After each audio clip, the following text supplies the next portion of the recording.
네, 방금 보셨듯이 코로나 사태로 실직 그리고 청년들의 직격탄이 되고 있는 것 같습니다. 특히 최영일 평론가님, 네. 임시휴직자들이 늘고 이게 더 이제 6개월 계속되면 네. 대량 해고 사태, 실직 맞습니다. 사태가 이루어질 것으로 보이는데 제가 오늘 아침 신문을 보니까 현대차 노조가 올해 임금을 동결하는 대신에 고용을 보장해달라, 고용을. 회사에 제안을 했죠. 네. 보통 해마다 이 기간은 임금 인상 투쟁, 그렇죠. 춘투 기간입니다. 머리에 빨간 띠 매고 정말 노사가 임금 인상 폭을 두고 이제 치열하게 다투는 모습을 보아왔는데요. 현대차 노조 그러면은 우리나라에서도 대표적인 이제 강한 노조인데. 이제 강성이면서 예. 최대 노조죠. 그런데 이번에는 역제안을 한 거예요. 노조가 회사 경영 쪽에 임금을 동결하겠다. 대신 고용 보장을 인정해달라. 그럼 이제 회사가 여기에 대해서 이제 고민을 또 할 텐데 네. 이 제안만으로도요. 지금 다른 해와는 완전히 다른 상황이다. 고용시장이. 지금 아까 말씀하신 대로 이 3월만 보면요. 지난해 동기 19만 5천 명이 빠졌거든요. 이게 2009년 5월 2일의 최대 폭입니다.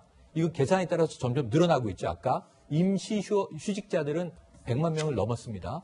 이런 상황에서 지금 이제 고용 문제가 이 코로나 이후에 경제 후폭풍의 첫 번째 직격탄을 맞고 있습니다. 네. 다음 주 정부가 고용 안정을 위한 특단의 패키지 대책을 내놓는다고 하는데요. 어떤 내용이 있을까요? 자, 홍남기 경제부총리가 발표했죠. 아직 정확한 내용은 다음 주에 발표되겠지만 네. 크게 4개 부문 정도 될 것 같아요.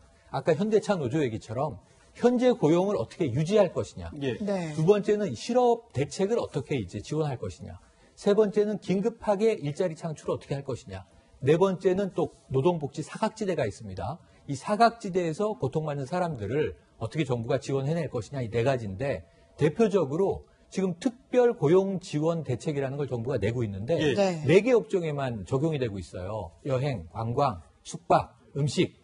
그런데 이것을 아까 나왔지만 학원 사업이라든가 대량 휴직이 나오고 있는 업종들이 늘어나고 있잖아요. 그러니까 아르바이트생 같은 경우 예. 생계가 또 문제죠. 편의점도 그렇고 예. 이런 부분에서 어떻게 지금 4개 업종이 아니라 전방위적으로 특별 고용 지원 대책을 낼 수 있겠는가 이것을 다음 주에 좀 주목해봐야 될 것 같습니다. 네. 사실 뭐 세계 경제도 우려가 되고 있는 상황입니다. 뭐 국내외 할 것 없는데요. 우선 코로나 사태를 가장 먼저 겪은 중국이 44년 만에 처음으로 1분기 마이너스 성장률을 기록했습니다. 현장의 목소리를 듣고 오겠습니다. 按可比价格计算，同比下降6.8%。现在看一下，真的倒闭了。这个厂开了20多年了，一个几千个人的玩具厂啊。你看，这是好多人，人家都要闹着要走了，然后就是没有活嘛，然后安排不了。外贸的世界末日，没有人，多安静。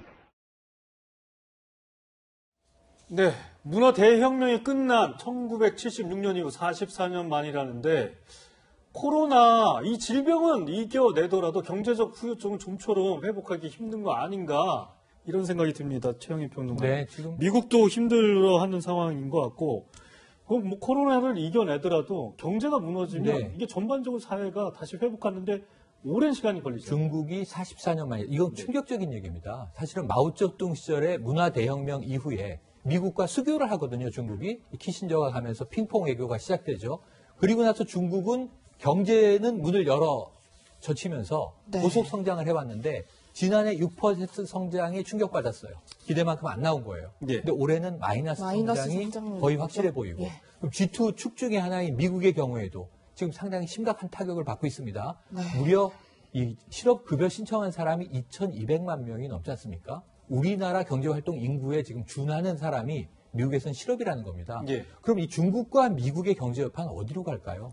우리에게 또 날아올 겁니다. 전 세계로 네. 가지 않겠습니까? 그래서 IMF 총재가 지금 세계는 공황으로 빠져들고 있다. 네. 심지어는 뭐 2차 대전 이후 최악의 경제 상황이 될 것이다. 이렇게 예언하고 있거든요.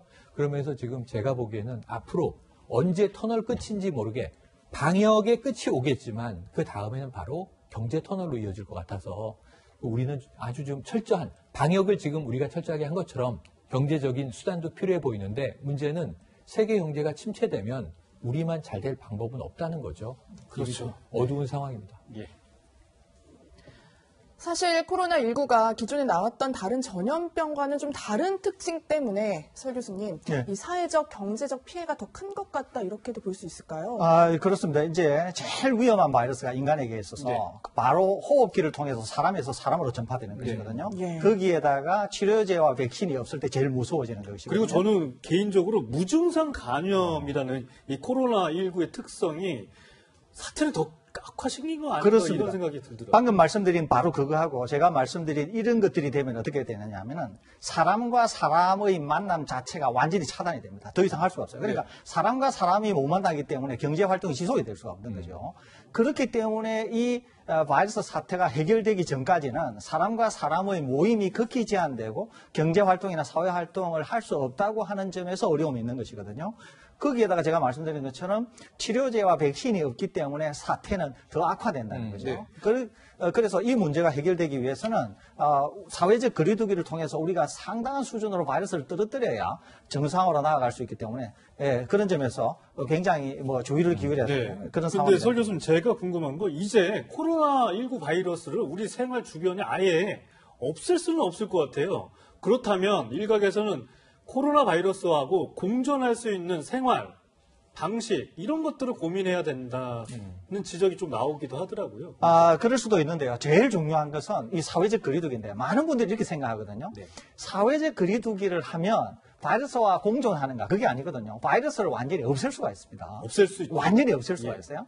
그러니까 실제로 우리가 사회적 거리두기를 하지 않습니까? 그러면은 한 명에게 바이러스가 감염이 되었는데 다음으로는 못 가요. 어떻게 못 가느냐 하면 두 가지가 있는데요. 하나는 면역 체계로 인해서 없어지거나 네. 우리가 죽여서 없어지거나 네. 아니면은 바이러스가 이 사람을 이겨서 이 사람을 죽이거나 그렇게 되더라도 다음 사람으로 못 가는 거예요. 거리만 두게 되면은. 그러니까 실제로 사회적 거리두기라고 하는 것은 우리 일반인들이 생각하는 것보다 훨씬 강력한 효과를 가지고 있습니다. 그 코로나19 바이러스를 없앨 수 있습니까? 완전히 없앨 수가 있습니다. 네. 대표적인 예가 사르스거든요. 사르스는 전 세계 인구의 9,000명도 감염시키지를 못했어요. 그러는데 완전히 없어지고 나서 지난 20년 동안 20년 동안 나타나지 않았거든요. 그런 것처럼 사회적 거리두기만 하게 되면은 누군가를 감염을 시켜도 다음 숙주를 찾지 못하기 때문에 완전히 없어질 수 있다. 그걸 꼭 기억하시면 좋겠습니다. 네, 알겠습니다.